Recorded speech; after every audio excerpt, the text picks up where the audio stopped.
From seeing fan favorites play together to the stars enjoying their time on the court, he had a lot of commitments back home watching Bronny. And the NBA All-Star Game is usually a really entertaining time for everyone. But not this time. The NBA All-Star Game was actually really underwhelming this year. As has been the case in recent years, the top vote-getters in the Eastern and Western Conferences led and chose the teams for the All-Star Game. Giannis Antetokounmpo and LeBron James were chosen as the captains. My first pick. yeah. What'd you say, LeBron? I already know this first pick. So do I. Also, each of the four quarters was like its own game, with a winner giving money to the charity that it was for. In the fourth quarter, there was no game clock, and the winning team had to score 182 points to win. This had us all confused, right? Team Giannis was ahead 158 to 141 going into the fourth quarter, and Damian Lillard's eighth three-pointer of the night put an end to the game and gave James's team its first All-Star Game loss ever. That's tough. A lot of English on those. Under a minute, Damian Lillard. Yeah, cash. Unfortunately, unlike in 2020, the final target score didn't make for a very competitive final frame, and no one even played defense from the beginning to the end. All-Star games are sometimes like this. Here are a few more things to remember from Sunday's NBA show. Jason Tatum stood out big time. Mitchell with a steal. Defense. Mark that down, Candace. First defensive moment of the day. Tatum will do the same. Was that a message?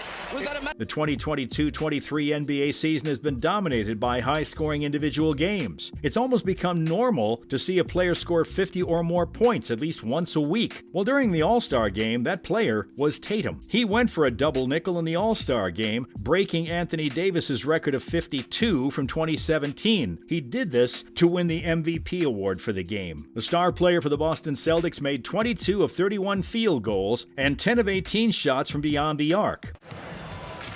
Team Giannis in the red and yellow, Team LeBron in the blue, and neither of the captains will play as Tatum buries another trip. He also had 10 rebounds and 6 assists. No one on Team LeBron did much to stop Tatum from going off, but his shooting, especially in the third quarter when he scored an all-star record 27 points, was a sight to see. His performance in this year's game proved that he is one of the game's true superstars. But Tatum's performance doesn't hide away the actual problem. After all, it's not enjoyable to watch an uncompetitive game. So this brings me back to the main problem with the game on Sunday. Tatum and a lot of the other players had great games that stand out in the box score. Donovan Mitchell had 40 points, Damian Lillard had 26, Jaylen Brown had 35 points, while Kyrie Irving had 32 points and 15 assists. But because the All-Star Game's just a show, it wasn't nearly as fun to watch as when these things happen in a regular season game. Antetokounmpo and James both left early because they were hurt, and players don't want to hurt each other in a game where the stakes are so low. I think everyone knows that. 10 of 18 from downtown.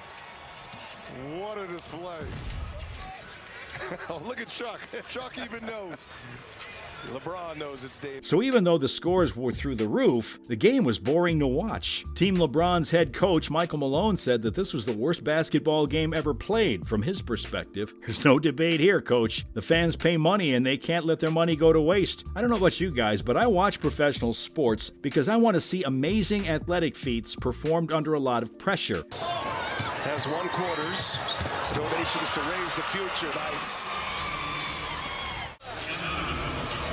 Here's the alley from Sabonis. The Elam ending target score has been the All-Star Game's saving grace of the past few years. That's no longer a reason to play. For next season, the NBA should go back to the drawing board because another boring game could be really damaging for the event itself. And it's not only the fans that feel this. The players themselves had something to say. The NBA could be having trouble. Sunday night, after an incredibly dull All-Star Game with no real defense, league officials kept coming up with the same word to describe what had happened earlier in the night. Embarrassing. All-Star Weekend, which is one of the NBA's biggest events along with Christmas Day and the playoffs, was once again a boring mess. The best players in the league let each other score on uncontested layups, dunks, or ridiculously long jumpers while the crowd mostly just shrugged. Jazz for the win. No. Oh, let's go. Lillard. Mitchell kept it alive. Lillard for the win. Yeah, There you go. that's That's it. the guy you want. Jaylen Brown of Boston said that wasn't basketball. From what he saw in the game, that was just highlights, layups, and jump shots. There were probably only 2 fouls called the whole game. Brown even understands that people would have liked to see a little more than what they showed, but even he feels helpless and knows that's how they've been doing things and doesn't know how to change it. Unnecessary gimmicks aren't what the game needs, and none other than the GOAT agrees with this. I think the fan interaction that we got, I thought it was okay.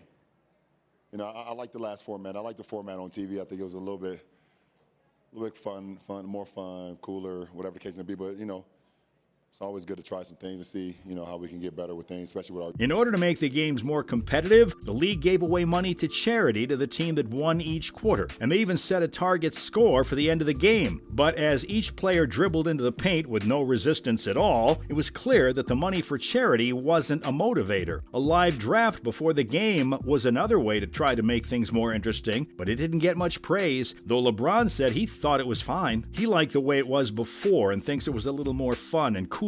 But he does understand that it's always good to try new things and see where they can improve, even more so with their game. It's always great to see new formats, new ways to spice up the game, spice up the audience, and other similar things. But unfortunately, none of it worked this time. The players were as confused as the fans. Paul George, a star for the Clippers, said that there was a lot less defense than last year, and that was hard for the players who defend to know when to turn up the intensity. He wasn't sure if he should have played hard or just taken it easy. PG-13 knew that if he had played hard, he looked like that guy out there trying to hustle and body check. You do bring up the question for a guy like Paul who likes to play defense, when and how does he turn up the defense? Brown basically thought the same thing, which was that the league had good intentions, but the result wasn't great. In fact, Brown went as far as to call the game a glorified layup line. And honestly, that's exactly what it looked like. These guys were out there playing like it was just some other shoot-around. Though Jaylen did say that if the fans liked it, then it was well and good. But that's the thing, Jaylen. I think I can speak for almost every NBA fan when I say that I didn't like the game, not even one bit. So now the question arises, how do the NBA and its commissioner, Adam Silver, fix this? Adam Silver's tried to change the All-Star game over the years to make it more fun. He broke down the East versus West Conference matchup and then put more attention on the 2 captains approach. Silver also tried to change the way the game was played by adding a new way to score. This worked for a while, but has become less important over the past couple of years. The All-Star game needs to be fixed again, and Silver will have to find ways to make it more fun. Maybe give the players more rewards like cash bonuses, or put more important things on the line, like giving the winner home court advantage in the finals if they win. I don't know, man, but they've just got to do better. In the end, the NBA will have to fix a pretty broken product once more. And that's all from me about the 2023 NBA All-Star game.